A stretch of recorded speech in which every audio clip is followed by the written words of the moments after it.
Bueno, buenas noches. Para recordar que estamos en la competencia de coordinar el flujo de mercancías según el plan de operación y procedimientos. Hoy vamos a trabajar sobre la evidencia del resultado de aprendizaje número 3, que tiene que ver con la consolidación de la información del plan de distribución según la normativa legal vigente. La agenda que se trae planteada para la noche de hoy es el saludo de bienvenida, un video en el cual haremos una reflexión inicial y la contextualización de lo que es transporte de carga de mercancías en Colombia. Trataremos a su vez lo que es la logística de envíos. Desarrollaremos los puntos o criterios que trae la evidencia y entraríamos a dudas, inquietudes si en su momento las hay. Lo felicito, Juan, por su compromiso y su puntualidad. Eso es muestran de la responsabilidad el cual tenemos con la formación y espero que así sea para todas su rol que tenga en su vida diaria. Bien, Gracias, profe. vamos entonces a ver un video de lo que tiene que ver. eh, Voy a salir un momentico para apagar el micrófono para que se pueda escuchar mejor.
Bueno, eh,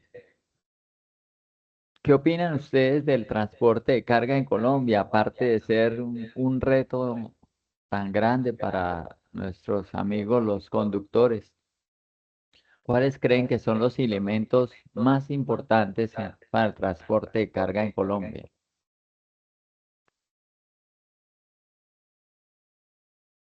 La planeación y la coordinación. Una planeación, ¿no? Perfecto. Bien, muy bien. Por ahí es Entonces, fíjese que para yo poder desarrollar cualquier tipo de manejo de mercancías, debo tener ya una planificación. Recuerde que ahí hay tres actores, ¿no? La empresa de transporte, el que remite y el que recibe, ¿cierto? Entonces ahí hay tres elementos y para que eso fluya, esa mercancía fluya, como lo dice la competencia, coordinar el flujo, ¿cierto? La coordinación requiere de una planificación. Fíjese que si nosotros no planificamos, es decir, planificar quiere decir de acuerdo a la mercancía que yo voy a enviar, qué tipo de embalajes, qué tipo de carga, si necesito qué tipo de vehículo, de cuánta capacidad, ¿cierto? Igualmente, la persona que va a recibir eso tiene que tener un almacén con determinada capacidad, ¿cierto? Pero sobre todo, cada uno de estos elementos deben ir soportados con una documentación, ¿sí? Que es lo que vamos a hablar en la noche de hoy. Entonces, el transporte de mercancía, fíjense que es vital para una economía de un país, ¿cierto? A través de él, pues todos los usuarios, consumidores, tienen acceso a los productos y requieren para el desarrollo de sus necesidades y actividades ese transporte que es vital para la economía del país. Dice que adicionalmente Colombia cuenta con una posición geográfica, estamos en toda una esquina de Sudamérica, tenemos dos océanos, ¿sí? Que nos permite consolidarnos como una potencia en el transporte de mercancías a nivel mundial, que no la hemos desarrollado y que a veces cuando proponen proyectos grandes, pues nosotros estamos acostumbrados a pensar tan pequeño que se nos hace que es un sueño, ¿sí? Y que se nos hace algo irreal y que se nos hace algo inimaginario y a veces hasta tomamos el pelo, ¿cierto? Pero porque no tenemos idea de las grandes infraestructuras que hoy mueven a las grandes potencias económicas, ¿sí? Entonces, para el logro de este propósito es importante fortalecer la relación de esos actores que participan en el servicio del transporte de mercancías, como les hablaba anteriormente, lo que son las empresas del transporte, el remitente, el destinatario, ¿cierto? Entonces, de forma conjunta se construye una cultura transportadora, ¿cierto? Que tiene que estar basada en unos principios de seguridad, de libre acceso y de la legalidad, lógicamente.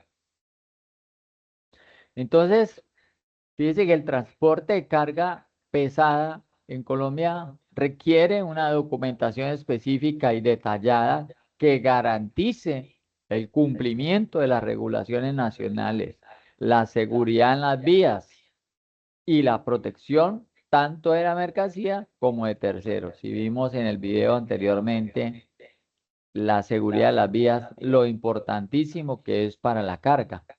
¿Sí? Entonces, conocer exactamente qué documentos se necesitan para hacer la diferencia entre un envío exitoso y demoras costosas en su operación logística es muy importante conocerlos. Entonces, la definición de lo que son los documentos de carga es que son registros físicos o digitales que contienen información clave sobre el transporte, sobre la recepción, sobre el control y despacho de esa mercancía.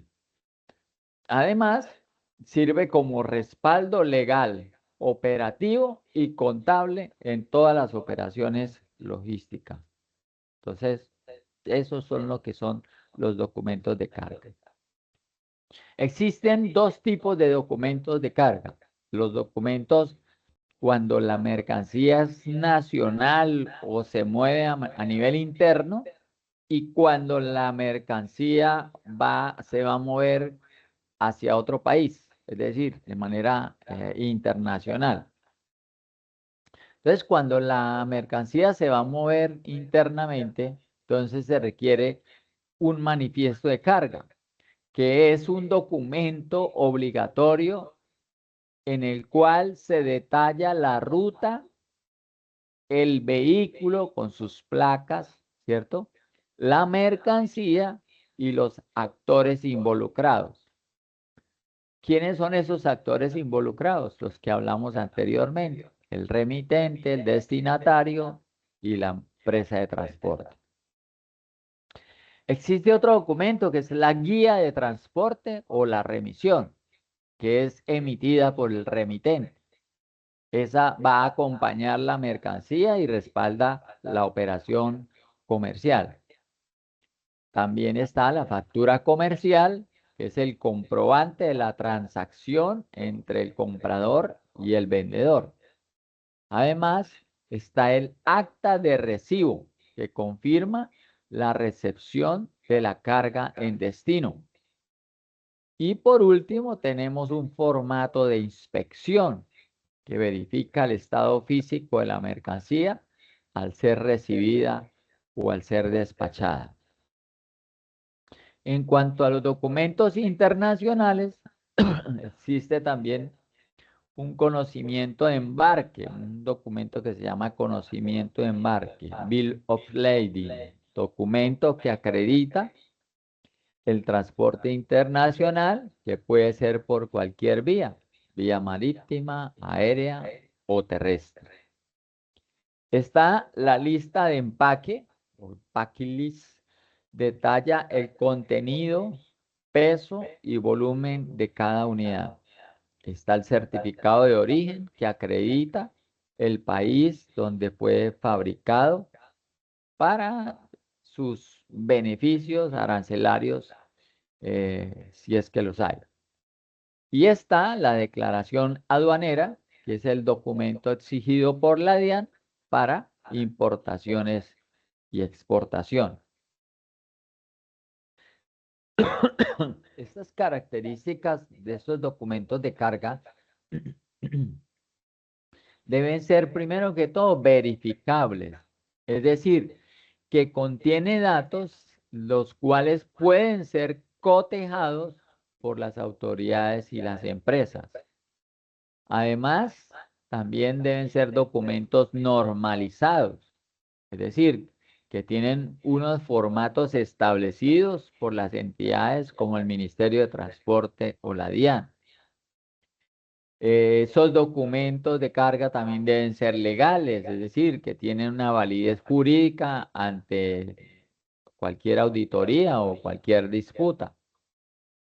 Y además es operativa, es decir, que facilita la trazabilidad y el control de la carga en cada etapa de su proceso de envío. ¿Sí?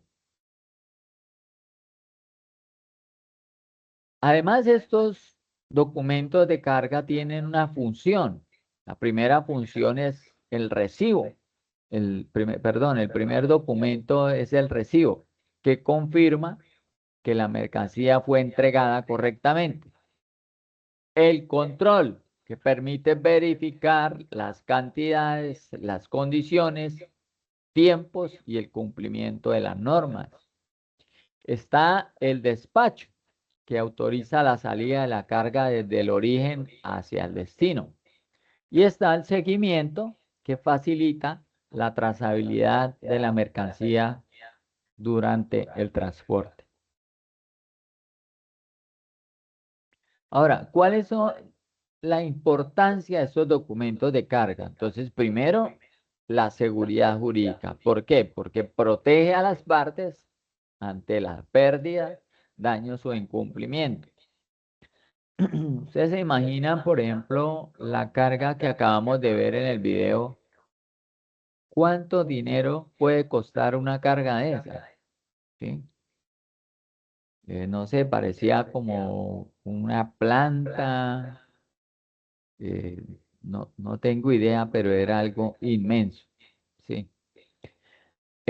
Otra de la importancia es la eficiencia operativa, porque va a optimizar los tiempos y reduce errores en la cadena logística, ¿no? Además, es también como cumplimiento normativo, porque va a evitarle sanciones por parte de entidades como la DIAN, la Superintendencia de Transporte, el mismo Ministerio de Transporte, etcétera. Y además le da transparencia comercial al, digamos, a esa transacción, ¿cierto? Garantiza que las operaciones que se realizaron o se están realizando son de forma clara y están documentadas. Dentro, digamos que la logística de envíos, en lo que tiene que ver con el transporte internacional de importación y exportación, ustedes creo que ya lo hicieron o lo vieron en una evidencia anterior, ¿cierto? ¿Cuáles eran los documentos necesarios para la importación y exportación, ¿cierto? Pero para el envío, ¿cierto? Aquí hablamos del envío. eh, Esas operaciones de comercio exterior, pues se deben presentar facturas comercial internacional, donde el documento respalda la venta entre empresas de distintos países. También la lista de empaque, como vimos anteriormente, que es donde se detalla el contenido, el peso, el volumen de cada bulto o de cada caja que vaya. El conocimiento de embarque, que es el documento emitido por la empresa transportadora, que acredita el envío de la mercancía por vía marítima, aérea, terrestre, etcétera, o intermodal, si es el necesario. El certificado de origen, que acredita el país de fabricación de la mercancía para utilizar los beneficios arancelarios. La declaración de exportación o importación, que se presenta ante la DIAN. El seguro de transporte internacional, que protege la mercancía ante pérdidas o daños durante el trayecto. Y los documentos sanitarios o fitosanitarios requeridos solo para productos alimenticios, animales, plantas, medicamentos, agropecuarios, etcétera. Bien. eh, En cuanto a esa temática, compañeros, lo que tiene que ver con la documentación, ¿hay alguna pregunta? Por mi parte, no. Gracias. Me pueden contestar también con una reacción, con un dedito o algo, no hay problema. Natalie, Maeli, ¿tiene alguna pregunta? No, profe, ninguna. Gracias. Bien, entonces vamos a trabajar sobre la evidencia.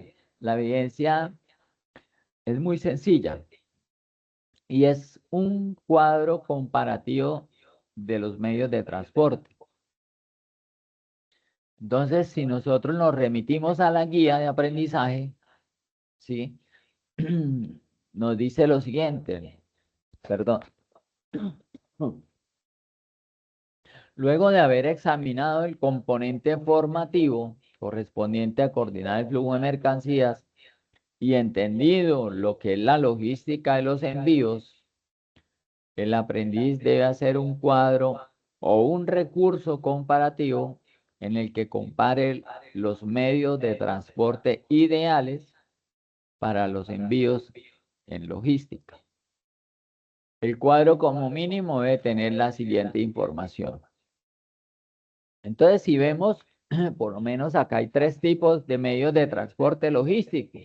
Acá diríamos que podríamos tener también el de transporte terrestre, pero por tren, ¿cierto? Deberíamos también tener el transporte de tubería, que serían para los fluidos, ¿cierto?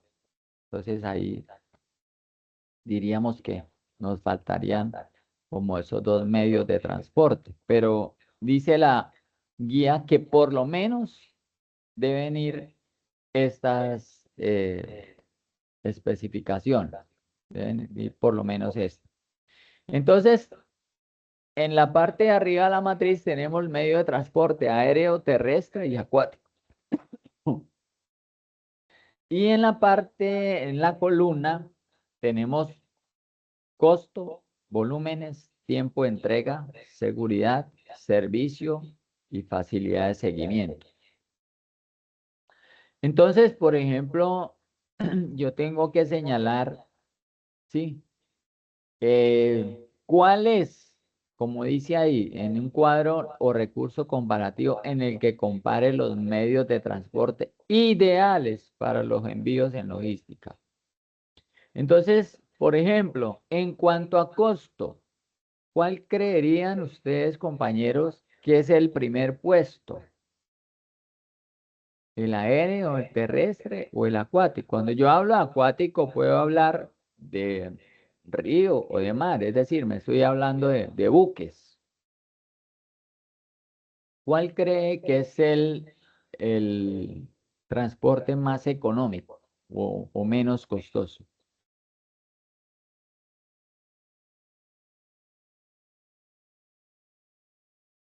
Quizás el terrestre, profe. ¿Cuál, Miley? Perdón. El terrestre. ¿El más económico o el más costoso? Creería que el más económico. Perfecto. Exacto. Entonces, depende, como fíjese, como usted lo plantee. ¿Sí? Entonces, por ejemplo, si yo digo que el transporte más costoso, entonces yo digo que es el aéreo, ¿cierto? En primer lugar, el aéreo. En segundo lugar, ¿cuál sería? ¿El terrestre o el acuático? En cuanto a volúmenes, ¿cuál de esos tres medios de transporte me van a cargar mayor volumen? ¿El aéreo, el terrestre o el acuático? El acuático, profe. El acuático, muy bien. En los buques es donde se transportan la mayor cantidad de volumen. En cuanto a tiempo de entrega, ¿quién es el más rápido? ¿El aéreo, el terrestre o el acuático? El aéreo. El aéreo, Está entre exacto. la Entonces, terrestre, sí. entonces se trata, fíjese acá, es de colocar una numeración en jerarquía. ¿Sí? Entonces, por ejemplo, en tiempo de entrega sería el primero el aéreo, el segundo el terrestre y el tercero el acuático. Lo mismo en volúmenes, lo mismo en costos. Ahora, ¿cuál sería el más seguro de los tres?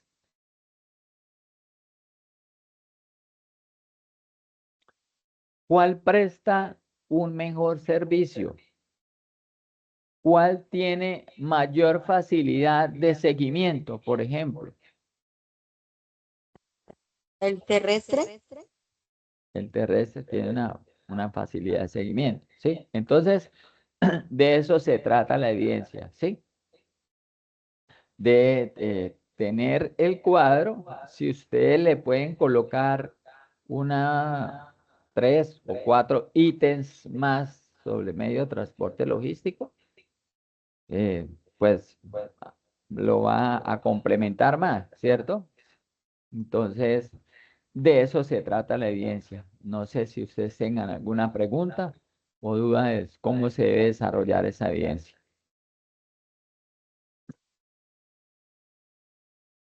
Se dirigentes con ese cuadro que está ahí en la pantalla, ¿verdad, profe? Juan, no le entendí bien, perdón.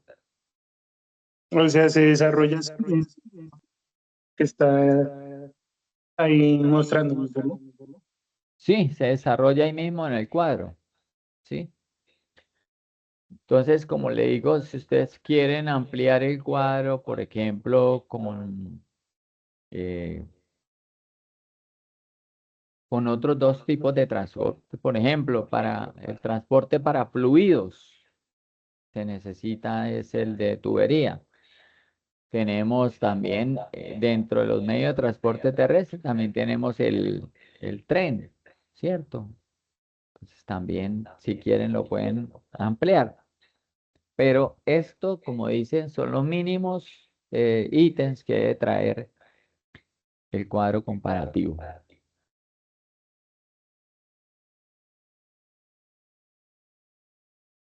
¿Está clara Listo, la profe. evidencia, compañeros? Entramos al espacio de dudas e inquietudes y lo escucho para resolver las dudas que tengan.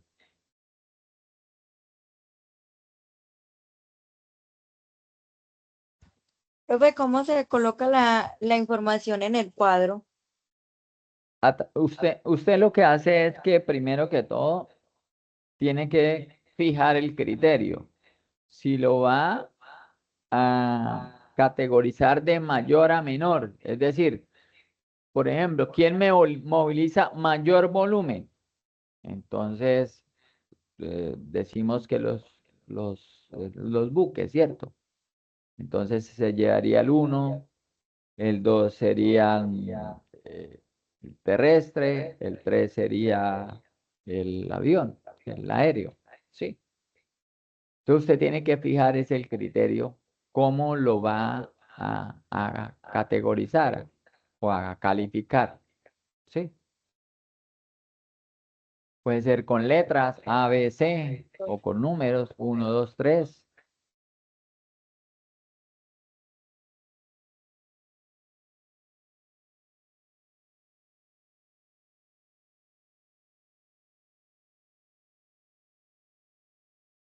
¿Entendido, Miley? Sí, profe. Listo. Natalie, ¿tiene alguna pregunta?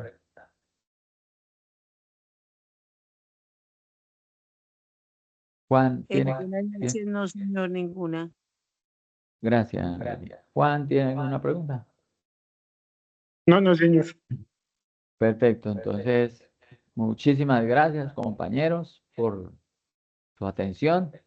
Eso fue lo que pudimos trabajar en la noche hoy.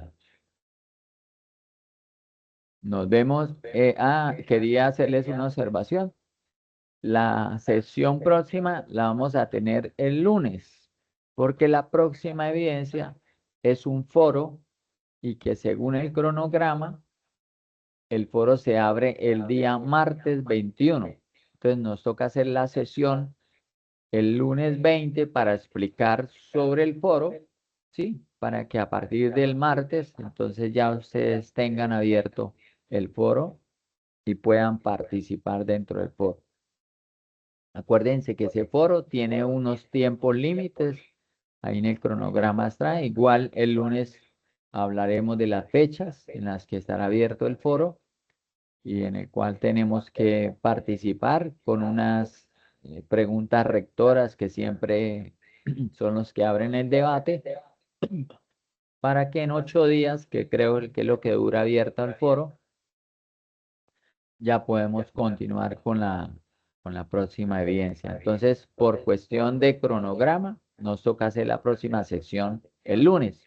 pero va a ser también igual de corta porque solamente vamos a tocar el foro, cuál es la pregunta rectora, desde cuándo va a estar abierta y pues dar algunas recomendaciones que ustedes ya conocen porque ustedes ya han participado en los foros anteriores.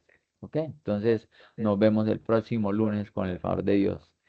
Que tengan buena noche. Gracias, profe, igualmente. Que descanse.